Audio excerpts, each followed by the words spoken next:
두 번째 사건 풀어보죠. 두 번째 사건의 단서 이겁니다. 어허, UFO? 미스터리 서클? 미스터리 서클? 도로에 난 정체불명의 이 자국들? 이게 단서입니다. 어떤 사건일지 영상 입수됐습니다. 함께 보시죠. 그제 새벽 무등산 국립공원 주차장에 차량 한 대가 들어옵니다. 갑자기 급가속과 급제동을 반복하면서 360도로 돕니다. 일명 드리프트 운전에 타이어가 마모되며 희뿌연 먼지가 피어오릅니다. 영화의 한 장면이냐고요? 아니에요. 질주는 10분간 이어지고 차에서 내린 일행과 담배까지 피운 뒤 유유히 사라집니다. 주차장 곳곳엔 이렇게 타이어 자국이 선명하게 남아있는데 이런 일이 한 번이 아니었습니다. 지난 10일 이곳도 무등산 국립공원 아닌데요. 차가 빙글빙글 돌며 급가속과 급제동을 반복하고 한 남성은 고개 운전을 촬영하기도 합니다.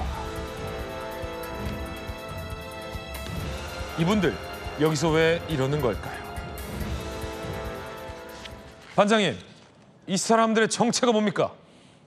글쎄 이제 일종의 뭐 폭주족? 폭주족? 아니면 그렇죠. 그러니까 말하자면은 저런 데에 좀 으슥한 데 가서 이제 관종이죠. 저걸 혼자 즐기는 겁니다. 소리 내고 막 사람들 나와서 막 뭐라 그래 그러면 그걸 가지고 우쭐한 그런 느낌을 갖는 저런 사람들이거든요. 그걸 드리프트 행위라고 하는데 무등산 안쪽에 저런 그 주차장이 있나 봅니다. 네. 그러니까 야간에는 그 사람들이 없습니다. 근데 문제는 저 주차장이 아마 개인 소유 같습니다.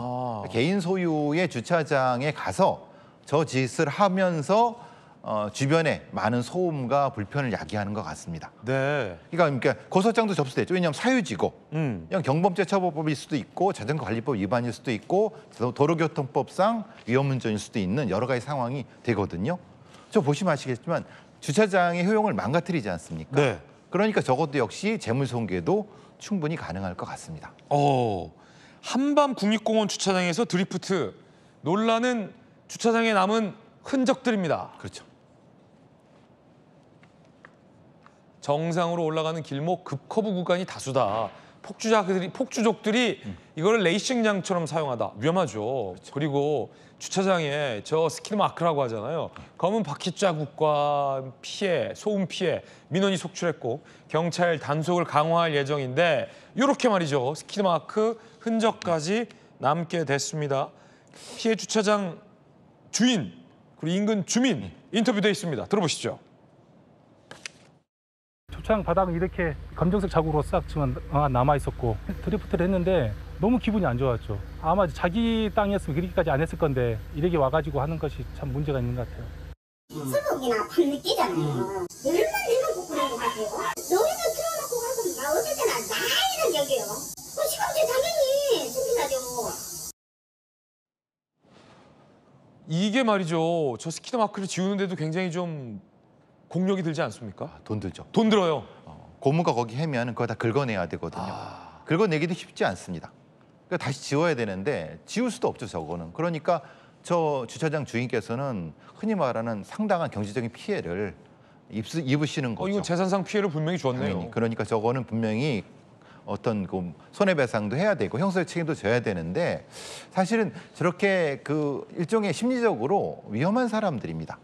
왜냐하면 저렇게 하다가 이렇게 폭주하다가 동물이나 사람이 지나가다 근데 하면 사람이 상할 수 있거든요. 본인들도 위험하고요. 본인들 위험하고 그런데 그 자체를 스릴을 즐긴다고 저렇게 몰려다니니까 참 안타깝습니다. 저렇게 하기가.